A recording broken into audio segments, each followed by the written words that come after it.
ডাকবে, তোমাদের কোনো হিসাব নাই, তোমাদের কোনো কিতাব নাই, তোমাদের কোনো পেরেশানি নাই। জান্নাতের 8টা দরওয়াজা, সব দরজা দিয়া ডাকবে, আসো জান্নাতের হুর তোমাদের জন্য অপেক্ষা করতেছে, জান্নাতের বিছানা তোমাদের জন্য রেডি। কেন? সূর্যের গরম যেন না লাগে, কারণ সূর্যের গরম লাগলে মাথার মগজগুলো টাস টাস করে ফেটে যাবে, একটা সেকেন্ডের আযাব সইতে পারবা না। আসো, কোনো হিসাব নাই, জান্নাতের 8টা দরজা খোলা, কোন দরজা দিয়ে ঢুকবা? আসো। ও এলাকার মা বোনেরা, 4 জন নারীকে জান্নাতের 8টা দরজা ডাকবে, এর মধ্যে একজন নারী হবেন আমার নবীর কলিজার বিবি। 2 জন স্বামী বিদায়ের পরে বিধবা 40 বছরের নারী খাদিজা রাদিয়াল্লাহু তাআলা আনহা। ওই খাদিজা ডাক দিয়ে কয়, ও নবী, আপনার হাতের কালেমার মুসলমান আমি একজন হয়ে গেলাম। নবী এবার কান্না বন্ধ করে বের হয়ে গেলেন। আর আমার দুঃখ নাই, আমার খুঁটি যখন মজবুত হয়ে গেল, আমার ঘরের চৌকাঠ যখন মজবুত হয়ে গেল, এখন আমি দাওয়াতে নেমে গেলাম। মায়ার নবী দৌড়াইয়া মানুষের দ্বারে দ্বারে গিয়া গোপনে গোপনে দাওয়াত দেয়।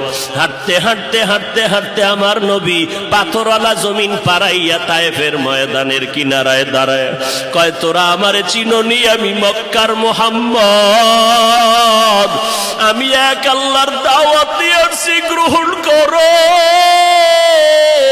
এই আসমানের মালিক আমার আল্লাহ, এই জমিনের মালিক আমার আল্লাহ, ওই একটা আল্লাহ, আর কোন আল্লাহ নাই।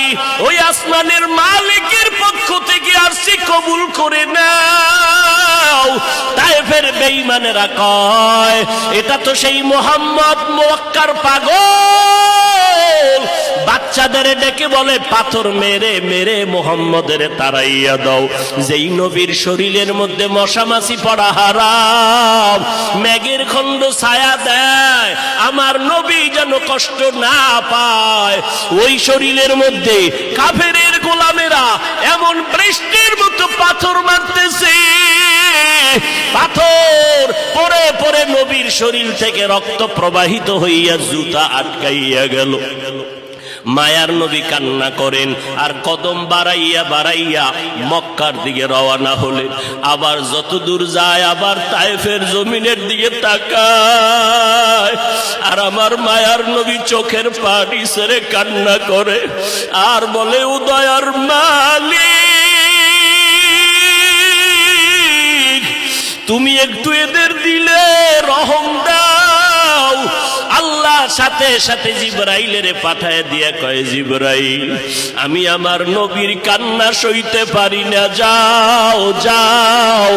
মুসা নবী আমার আশেক, ঈসা নবী আমার আশেক, ইব্রাহিম আমার আশেক, আর আমি আল্লাহ নিজে মুহাম্মদের আশেক। আমার নবীর কান্না সইতে পারি না, জলদি করে যাও রে জিবরাইল।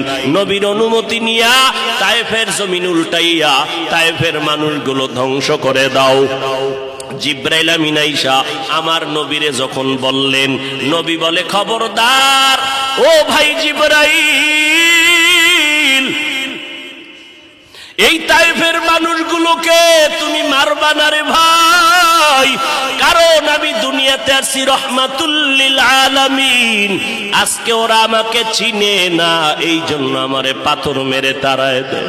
ওরা যদি জানতো আমি মুহাম্মদকে, ওরা তো জানেন আমি মুহাম্মদের বাবা নাই, ওরা জানেন আমি মুহাম্মদের মা নাই, আমি মুহাম্মদ বড় অসহায়। ওরা যদি জানতো আমারে মোহাব্বত করে ওরা আদর করত, পাথর মারতো না।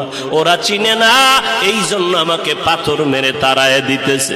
একদিন যদি কবুল করেন আমার আল্লাহ, ওদের দ্বারা কালেমার খেদমত হবে জমিনের ভিতরে, ওদেরকে মারা যাবে না। ও জিবরাইল, এদের উপরে কোনো আঘাত করিও না। আমার মায়ার নবী রক্ত পড়ে জুতা আটকায়া গেল।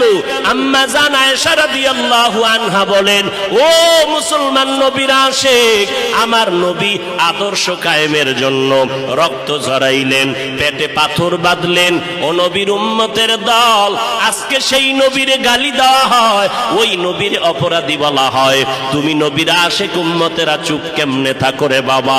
মুসলমান সন্তানেরা, যুবকেরা, আজকে নবীর আদর্শের টুপি লাগাইলাম, দাড়িটা লম্বা করলাম, লম্বা জামা পরলাম, কই আমাদের খানাও বন্ধ হয় নাই, আমাদের লেখাপড়া স্বাধীনতাও নষ্ট হয় নাই। তোমাকে কে ধোঁকা দিল?